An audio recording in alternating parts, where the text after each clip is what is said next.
بسم الله الرحمن الرحيم.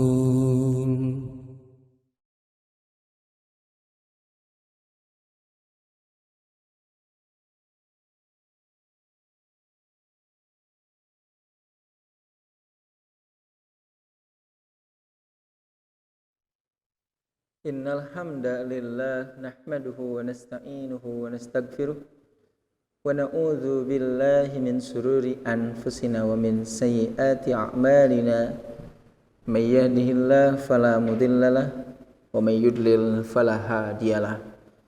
Ashhadu an la ilaha illallah wahdah la syarikalah wa ashhadu anna Muhammadan abduhu wa rasuluhu amma ba'du. Pemirsa kajian online PC Bale Endah, tidak ada kata yang pantas untuk kita ucapkan melainkan ucapan Alhamdulillahirabbil alamin, segala puji bagi Allah Tuhan semesta alam. Karena hanya Dialah yang senantiasa mencurahkan, menganugerahkan kepada kita semua berbagai macam kenikmatan, baik nikmat yang zahir ataupun yang batin, nikmat yang lalu ataupun yang baru.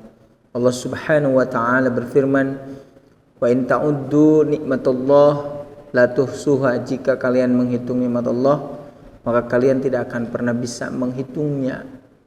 Karena memang tugas kita adalah mensyukuri akan nikmat yang Allah berikan.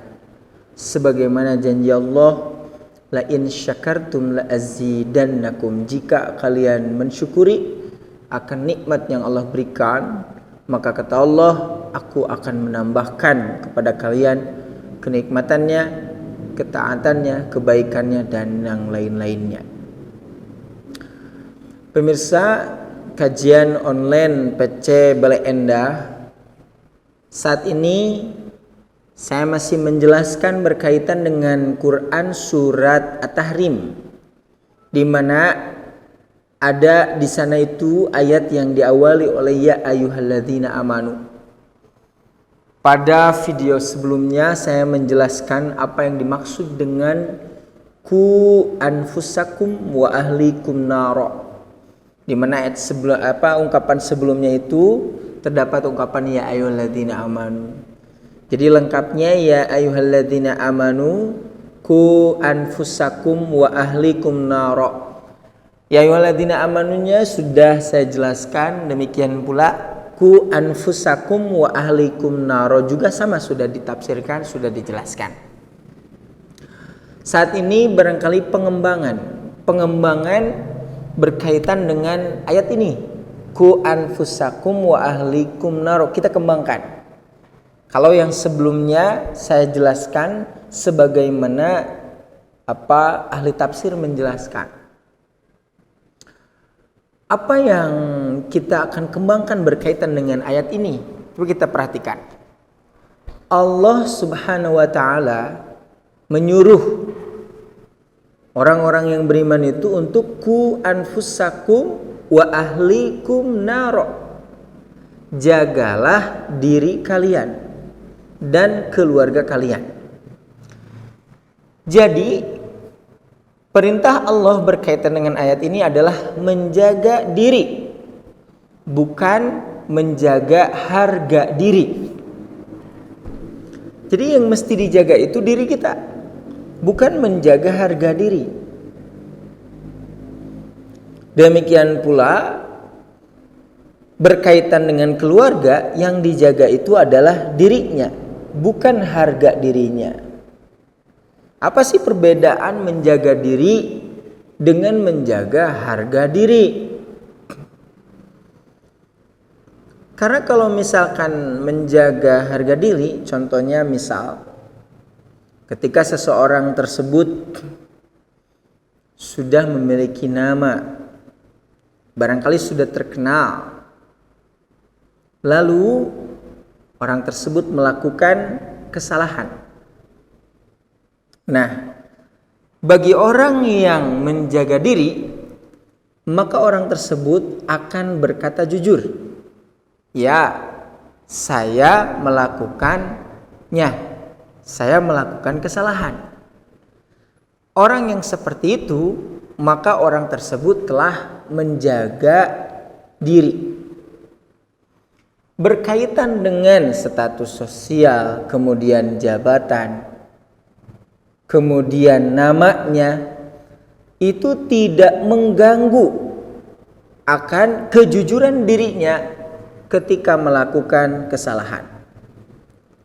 Tapi bagi orang yang menjaga harga diri adalah mereka orang-orang yang sudah memiliki nama, demikian pula jabatan, bahkan status sosialnya berbeda di hadapan masyarakat. Ketika mereka melakukan kesalahan, lalu yang dijaga itu bukan dirinya, tetapi menjaga harga dirinya. Masa saya seorang pejabat melakukan kesalahan, orang-orang yang lain tahu? Masa saya orang yang ternama melakukan kesalahan? Nah, ketika berpikirnya seperti itu, maka orang tersebut adalah orang yang telah menjaga harga diri. Karena itu, ketika seseorang menjaga harga diri, maka akan mempertahankan berkaitan dengan nama, status sosial dan jabatannya tanpa memperhatikan dirinya. Orang yang seperti ini maka pasti akan berbohong. Tetapi bagi orang yang menjaga diri, maka orang tersebut akan jujur meskipun pahit. Begitu. Tapi orang yang menjaga harga diri akan memilih berbohong meskipun manis. Makanya bagi kita ini suka menjadi kebimbangan. Ya, suka menjadi kebimbangan.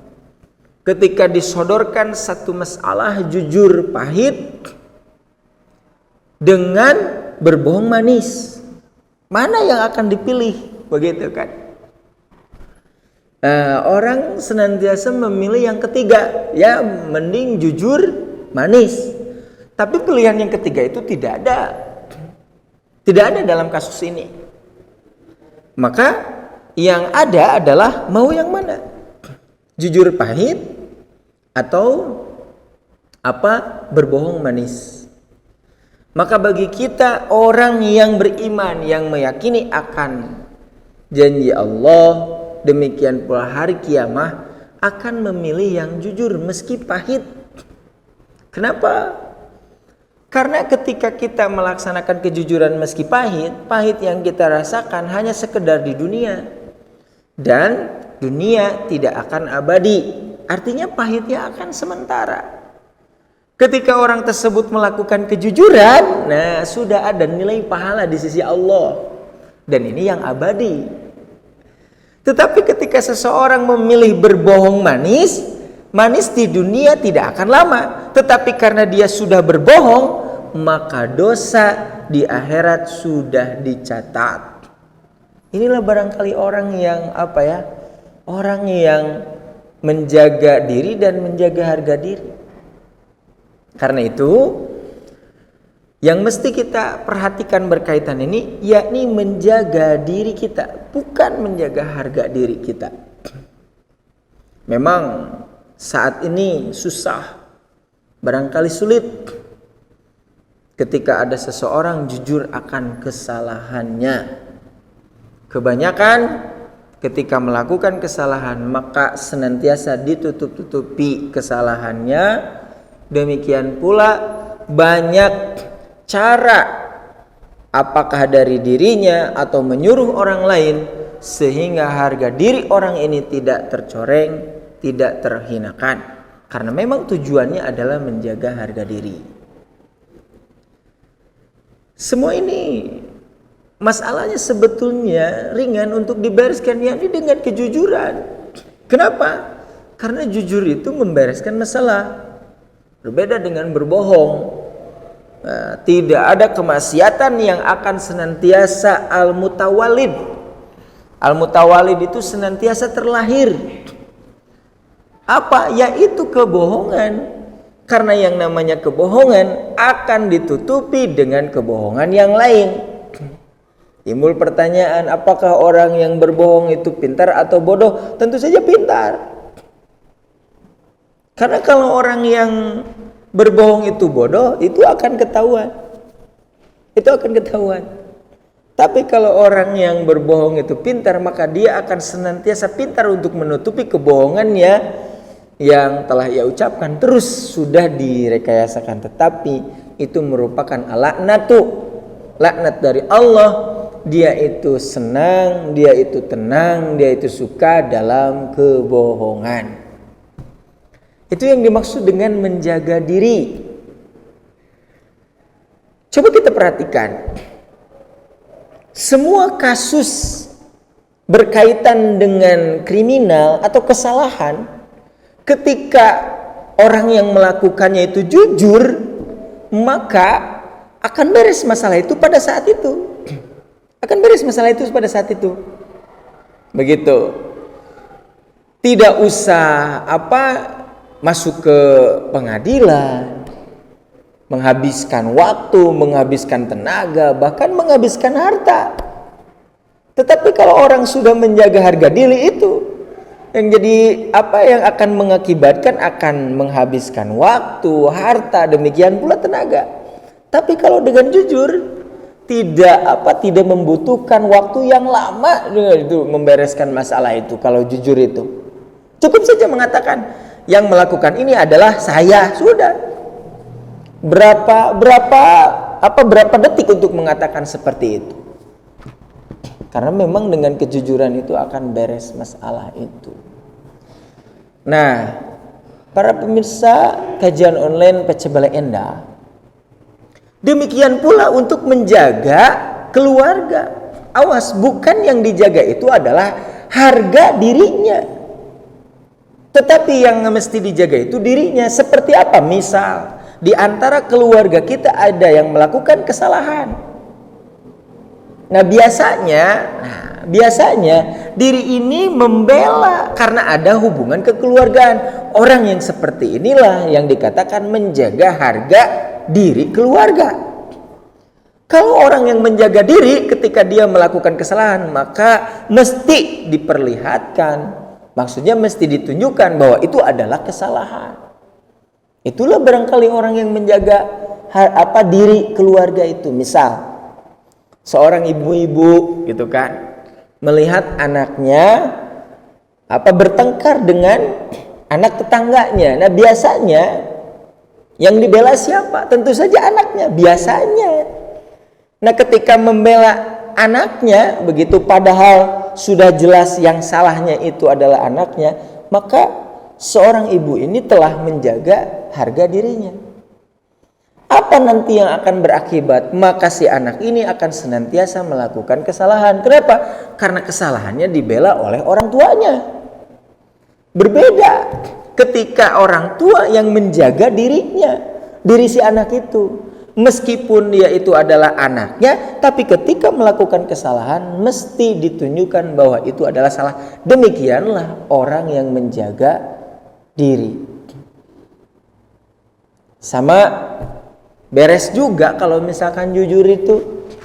Ya, ketika misalkan si anak itu dia itu jajan. Nah, biasanya kan orang tua itu bertanya, "Kamu uangnya dari mana?" begitu kan.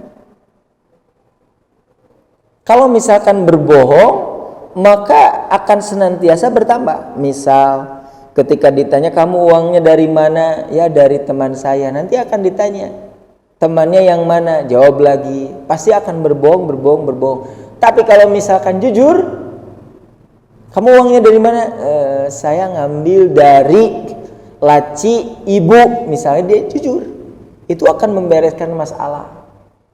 Palingnya dia akan mendapatkan hukuman, ya dipukul dalam artian dalam artian mendidik. Sudah beres masalahnya kalau misalkan jujur itu seperti itu. Karena itu betul-betul Al-Quran itu hikmahnya itu sangat banyak. Ketika Allah menyatakan ku anfusakum wa ahlikum nara, jagalah diri kalian, bukan harga diri kalian. Jagalah keluarga kalian, bukan harga diri keluarga kalian. Saya mendapatkan satu hadis, barangkali ini untuk untuk mendukung pembahasan ini berkaitan dengan jangan sampai kita menjaga harga diri atau harga diri keluarga. Hadisnya itu diriwayatkan oleh Imam Bukhari dan Muslim. Barangkali hadis ini sangat terkenal. Ketika Nabi SAW bersabda, ya ayuhan nas, wahai manusia, innama ahlakal ladzina qablakum, sesungguhnya orang-orang yang sebelum kalian itu binasa, celaka. Disebabkan apa? Annahum idza kanu idza saraqa fihim asy-syarib tarakuhu. Apabila di antara mereka itu ada orang yang mulia, terhormat, lalu mencuri, tetapi mereka itu tidak menghukumnya. Wa idza saraqa fihim ad-dhaif, dan apabila di antara mereka itu ada yang mencuri, yaitu yang lemah, yang miskin, aqamu alaihil hadda, lalu mereka itu menegakkan hukuman. Orang yang mulia ketika mencuri ditinggalkan hukumannya itu, sedangkan orang yang lemah ketika mencuri ditegakkan hukumnya. Orang-orang umat terdahulu itu binasa karena hukumnya seperti ini. Lalu Nabi mengatakan, wa aimullah, demi Allah, lau anna Fatimah binta Muhammadin saraqat laqata'tu yadaha. Kalaulah Fatimah putri saya, kata Nabi, dia itu mencuri, laqata'tu yadaha, pastilah aku akan memotong tangannya. Nah, ini yang disebut dengan menjaga diri, bukan menjaga harga diri. Nabi Muhammad SAW memberikan contoh berkaitan dengan keadilan. Di mana saja di sana itu ada kemaksiatan, demikian pula kriminalisasi berkaitan dengan mencuri, membunuh, siapapun yang melakukannya, Nabi telah memberikan arahan mesti ditegakkan yang namanya hukuman. Sebagaimana Nabi SAW mengatakan, jangankan yang lain yang tidak ada hubungan kekeluargaan, kata Nabi. Jangankan yang lain berkaitan dengan status sosialnya di atas, maka anak saya pun sendiri. Ya, kalau misalkan kita perhatikan, Fatimah merupakan darah bagian dari Nabi. Kemudian antara orang tua dengan anaknya tentu saja itu kasih sayangnya itu sangat berbeda dengan yang lain. Tapi ketika si anak itu melakukan kesalahan, maka tetap Nabi SAW, kesayangannya, rasa sayang beliau kepada anaknya yang besar itu tidak menumpulkan hukuman, tidak membatalkan hukuman. Demikian pula nasab kekeluargaan Nabi dengan anaknya itu Fatimah tidak menggagalkan yang namanya keadilan. Karena betul yang Allah Subhanahu wa taala firmankan, dengan pekerjaan Nabi itu betul-betul sesuai. Karena itu penterjemah, penafsir daripada Al-Qur'an yang terbaik itu adalah Muhammad sallallahu alaihi wasallam. Sampai Aisyah ditanya, "Wahai Aisyah, bagaimana akhlak Nabi?" Akhlak Nabi yaitu Al-Qur'an. Jadi penerjemah, penafsir, penjelas daripada ayat-ayat Quran. Ketika Allah mengatakan, "Qu anfusakum wa ahlikum nar," jagalah diri kalian dan keluarga kalian dari api neraka, maka Nabi memberikan contoh dengan sabdanya, "Kalaulah Fatimah putriku itu mencuri, maka pastilah aku akan memotong tangannya." Pemirsa yang dirahmati oleh Allah Subhanahu wa taala, jika semua orang menjaga diri dan menjaga diri keluarga, maka keselamatan, kemaslahatan yang akan diraihnya. Tetapi kalau orang sudah menjaga harga diri, demikian pula harga diri keluarga, sudah tidak adil dalam menegakkan hukum, maka kebinasaan, kehancuranlah yang akan diraihnya. Barangkali inilah pengembangan daripada tafsir ku anfusakum wa ahlikum nara. Demikian.